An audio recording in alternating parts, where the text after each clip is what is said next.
I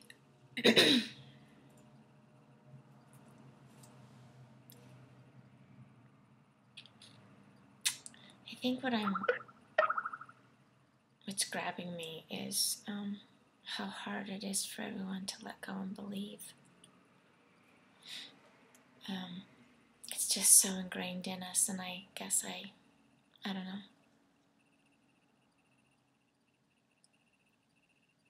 So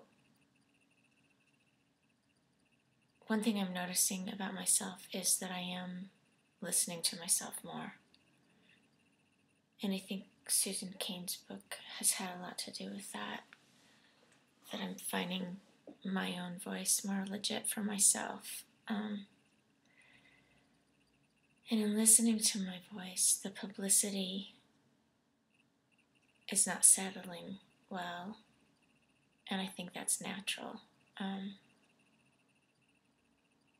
So instead of this Roger Martin-ish part of me now, instead of feeling stupid about that, which I spent some time yesterday doing, realizing that's the part that's going to make this change happen, is if we can start listening to ourselves, listening to nature.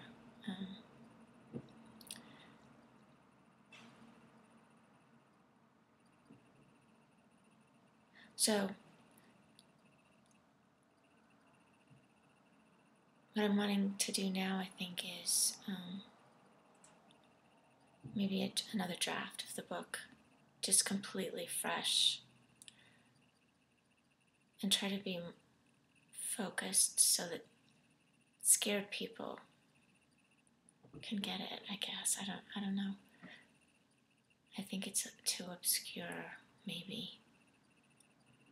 So that's what I want to do.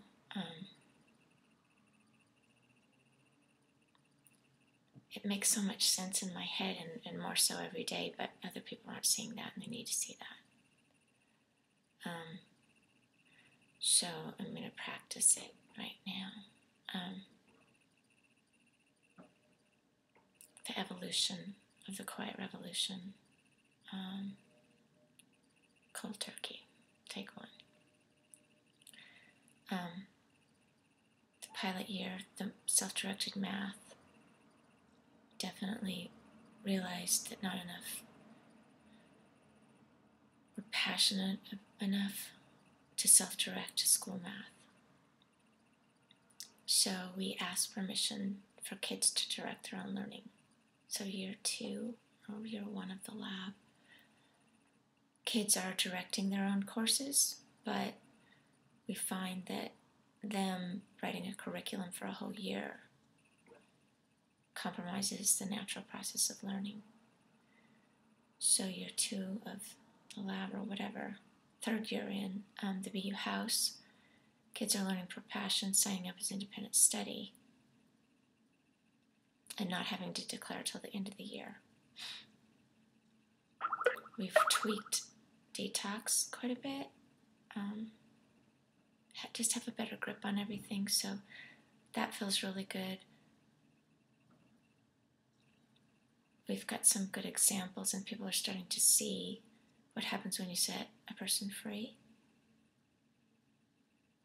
But really can't go any further if there's not more players. And so, having not asked for any funding because it was in the shadows, very transistor radio-ish. But now if we want more players, and not wanting to compromise those players, wanting those players to feel set free.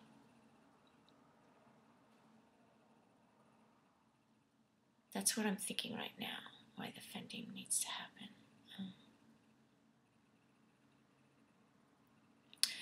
I keep seeing us talking, Lucas going to the curriculum department and saying,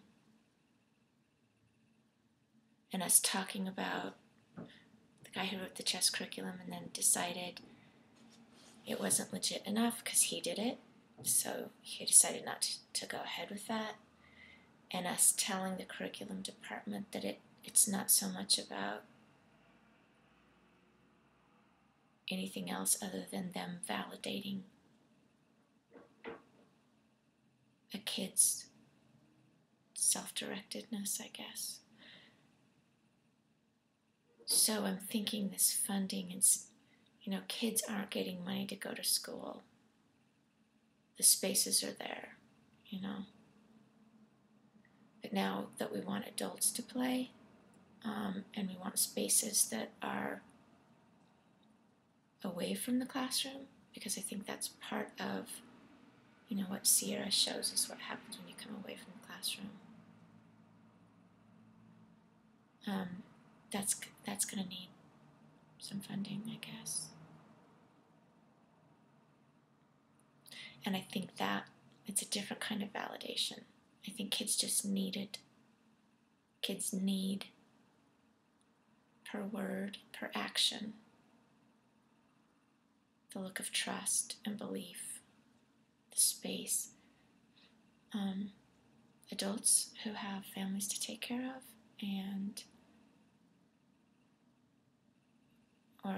that own spaces. Until this gets turned around, they need to be compensated in the level of compensation they're used to. So I think I can help make clearer the whole idea of No Child Left Behind as well, and feed that into the 5 chapters in the book. So that's what I'm